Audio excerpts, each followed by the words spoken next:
Hey, how we doing, Warrior Rising Tribe? My name's Reggie Ordonez. I'm the head of programs at, you guessed it, Warrior Rising. This is another office hours episode brought to you not by Ben Bunn today.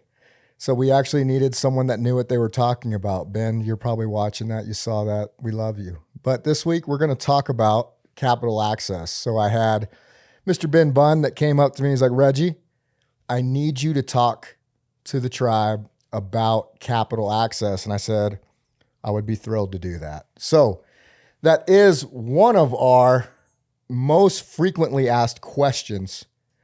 And I believe that it's a very important question because how you view this question will shape the trajectory of your entrepreneurial journey. And it's super important that we make sure that you are set up for success from the beginning. So why I'm talking about this? Well, let's see. I spent about 4.5 years at a financial institution. I was running programs for that financial institution specific to veteran and military spouse entrepreneurship. And there were some things that I learned along the way. I got to be a fly on the wall to the underwriters and to the decision makers of what they were looking for in your business plan, what they were looking for in your team, what they were looking for in your financial model, your business model, all of it, your revenue, your marketing. And they look at all this holistically and try to find the gaps. And if they could find gaps, not only in your business plan, but also in your personal finances, this stuff all comes to fruition. So it's important that you know that. The reality of this is we don't want you to assume that because you're a veteran, because you're a military spouse, that you will get a business loan. And believe it or not, this is more common than you would think. You're transitioning out of the military. You are hearing about all the wonderful SBA programs that are available. Everybody tells you how great you are, how amazing you are, how you're ready to live your next American dream and transition to business ownership, and that we have all these programs that are available. And that's all true. It is available. But the one thing that we miss is like, hey, what are banks looking for? Because at the end of the day, the Small Business Administration is not the one that is deciding if you are going to get that loan. It is going to be an SBA lender, which is a bank, that is going to choose that. So that's super important that you know that. The second thing I'll say is the number one access to capital. You ready for it? The number one thing that you can do to get access to capital is revenue, sales. Build something and start selling it. That is the number one way to build your business, especially as you are starting out, because you're showing credibility, viability, that you have something worth selling that people want. And it always goes back to the problem you solve, the solution, all that. And so for the sake of the rest of this office hours, what I'm going to do is I'm going to assume that you have a problem worth solving. You have spent time doing your market research. You've spent time understanding all of these things that you're going to need for business. And if you don't know that yet, that's why we have the Warrior University and the Warrior Academy, which we'll talk about more. You go to warriorrising.org and enroll today. But we're going to assume for the rest of this show that you have all that in place and now you're ready for some capital access. So here we go. So if I'm a fly on the wall, there's some things that I'm looking for. One, do you have sales? And are you grossing, or do you have cash flow? Meaning, by the time your expenses come out of your business, by the time you've made all the sales for your business over the course of months, are you generating positive cash in your business? That's super important. The best time to get capital is when you don't need it. And I'm sure that there's a lot of people that are tired of hearing that, but it's actually true. The best time for capital is when you don't need it. You're thinking about your future and you have demand and you have a proven, viable feasible product or service that shows that you can grow. And you probably need some resources in order to grow. And so therefore, you probably need some capital. You're not going to necessarily use the funds in your business for it. You can use somebody else's money. The banks love those kind of deals. So why is that? It's really important that you understand that banks actually, they borrow money and they take it out at a percentage and then they re-lend it out at a higher percentage. That's kind of the most simple way to put it without getting too complex, just for you to understand. And where that spread is, that very small percentage difference of what they're going to charge you in interest is how they pay their bills. So they're taking a lot of risk, and banks are very risk adverse. So they need to make sure that they're going to get what they're expecting back. And if you're risky, it's very likely that you're not going to get it. So it's super important that you understand that. So you got to be cash flow positive. Next thing they're going to look at is, okay, so let's just say this person is projecting to put it into some growth for their business so they can make more money. What does that look like? Let's pretend that this is a coffee shop business, just to keep it simple. And you have one espresso machine, and you are limited to the amount of coffee that you can make over the course of the day. And you have long lines that are waiting for your coffee. And it's like, dang, if I had another coffee machine and more labor, then I could produce more coffee to sell. That's a good example of a reason to need some sort of financing. And that's at the most simple way to do it, the way to think about it. So what else? Let's see. There's some really important other things to consider here. And I think one of the biggest things that may be overlooked is it's called capacity and ability. So really, that's kind of what I was starting to kind of allude to with the coffee machines and the espresso makers and the labor and all that.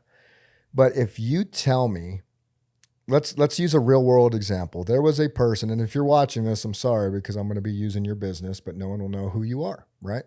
So there was a time where I was working with somebody on a business plan. They were a logging company. And they were saying that they can do about 6 jobs a day in their area, right? So think about a logging company. It's wet. You're in the woods. You're cutting down trees.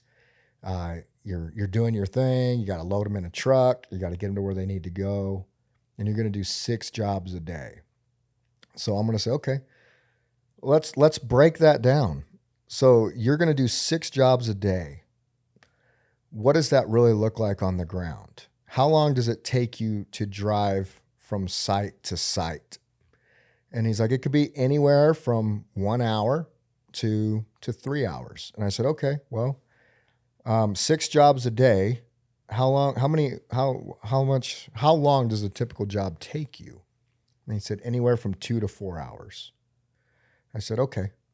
So let's just assume that your job, one job, is going to take you 2 hours and you're doing 6 jobs a day. Yep. Okay. That's 12 hours in your day. Is that accurate? And they're like, yes. And I'm like, great. That's 12 hours. Now you got to drive between those jobs. So let's just assume that is 1 hour. That's 6 more hours. So 12 plus 6, that's 18 hours a day. When are you going to sleep? Are you only going to sleep 6 hours a day and you're not going to have any family time? You're not going to have anything that you're doing outside of your 18-hour day? That doesn't make sense to me. That's not viable. What if your equipment breaks down? What if you have a truck that gets stuck? You're in the woods, it rains, What you're just assuming the best case scenario. That's not a realistic assumption that you have. Pause for effect. Do you see where I'm going with this? It's important that you really think this stuff through because a banker will rip it apart. And another thing that's super important to think about whenever we're dealing with this kind of stuff, it's really more about thinking these things through.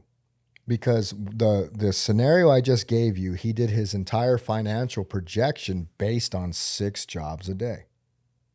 So now the numbers don't add up. The math isn't mathing. So now your entire financial model is not correct. You can be extremely smart and extremely conservative and realistic with the way you think about this stuff. I can do it with something called break-even analysis, and it's a super simple formula. So go ahead and get out your phone. We're gonna do a little math here. So here's what I want you to do. I want you to pretend that you have a coffee shop. Congratulations, coffee shop owner. And you have $10,000 in expenses, let's just say fixed costs a month. So $10,000. We'll just assume that's your rent. That's all your stuff that you actually got to pay for to stay in business, you know? So let's just say $10,000. All right. So write that down. Good job. You wrote it down. Now let's assume that you sell a cup of coffee for $5. So 1 cup of coffee costs $5. Go ahead and write that down. Good job.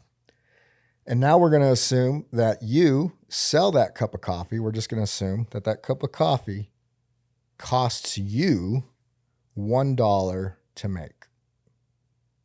All right, write that down. Great. Good job. Good job. Y'all are doing great. Okay, so the formula is for break even is fixed costs divided by sales price minus unit cost. Write that down. Good job. We're doing good. Okay, so now let's do the math. What's 5 minus 1? Sales price minus unit cost. 4. Y'all are really smart. Doing a really good job. Okay, so now you just take 10,000 divided by 4. That is 2,500 cups of coffee. 2,500 cups of coffee just to break even. All right. So you have to sell 2,500 cups of coffee a month just to meet your fixed costs, just to pay the bills. So that's what we call break-even analysis, just over the month, in a simple way that entrepreneurs can understand, because we're not accountants, right? We're entrepreneurs. We just got to think in simple terms. Please explain it to me like I'm a 5th grader. So let's do some more math there with that 2,500 cups, all right? So take that 2,500 cups and divide it by 30, because we're going to assume that there's 30 days in the month. I know some are 31, some are that, but let's just assume. That's 83 cups a day. I think is that realistic? 83 cups a day? I mean, maybe, Divide it by 8. Let's just assume you're open for 8 hours a day. That's 10 and a half cups, so 11 cups an hour. Is that feasible? I mean, maybe. I don't know. If you're just getting started, I don't know. Did I mess up the math?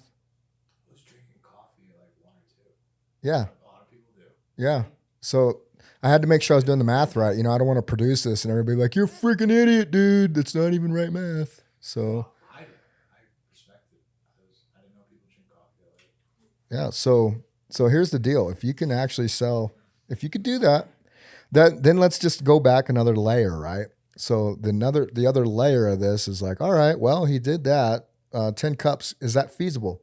Do they have the right labor? Do they have the right staff? Is there enough machines to produce that? Is there enough space to produce that? That's how underwriters are going to think. That's how people are going to tear apart your business plan.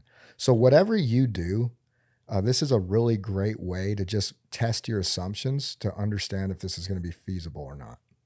So your marketing has to tie to the revenue. The revenue has to tie to the ops and the logistics behind all this stuff. And then from there, a banker will be like, okay, this is all kind of starting to make some sense. Like this is all starting to make sense. I could sit here and I could talk to you till I'm blue in the face about all the different institutions that are out there to give you money, but they're all going to say no until you got this stuff down. So I'll maybe do that in another episode where we can all feel warm and fuzzy about talking about all the other things that are out there so you can get money.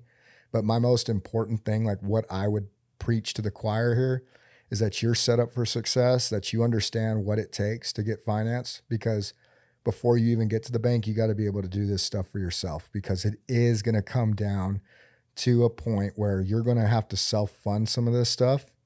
And if you are going to self-fund some of this stuff, I want to make sure that you have the ability to pay yourself back, because you should treat this as if you were the bank and you're going to pay yourself back. It's the most important, critical piece of advice that I could ever give you. The number one, or there's 3 barriers to entrepreneurship. It's all like studies say, right? It's resources, networks, and capital access.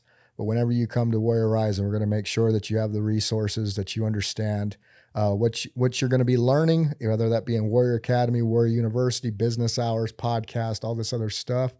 That's good. Keep paying attention, keep taking notes, keep doing all that stuff. The networks, hey, we all need to build our networks. You need to get outside of your YouTube channel that you're watching right now and go make some friends that are on the same goals and mission as you, right? And that you can surround yourself with like-minded people so you can get to where you need to be. And then the third thing is capital access. And guess what? You know where that starts? With you. It really does. Revenue is the number one way to get revenue. Or let me rephrase that. Can you cut that? Because that was bad. Or you could just keep it in, whatever. Revenue is the path to access to capital. Maybe then friends and family. And if you're sitting here asking yourself like, but Reggie, look, dude, I need the money in order to get started so then I can make the money that I need for my business. And I'm going to be the first one to tell you, I understand that's usually not how it works though. And I would be a liar if I told you that it was. I'd be like a snake oil shark that's trying to sell you like 28% interest, like back in the day whenever you would go to that lemon lot and try to get you a Camaro or a Ford Mustang or a Dodge Challenger, Dodge Charger, that kind of stuff. So we don't want to do that. Nobody laughed in the room, It's because they did it. It's because they did it themselves. No big deal. Am I missing anything? So don't forget that, all right? Next time, maybe we'll go over the second layer of that. But for now, it's been real. It's been fun. It has not been real fun. Until next time, we'll see you. Take care, y'all.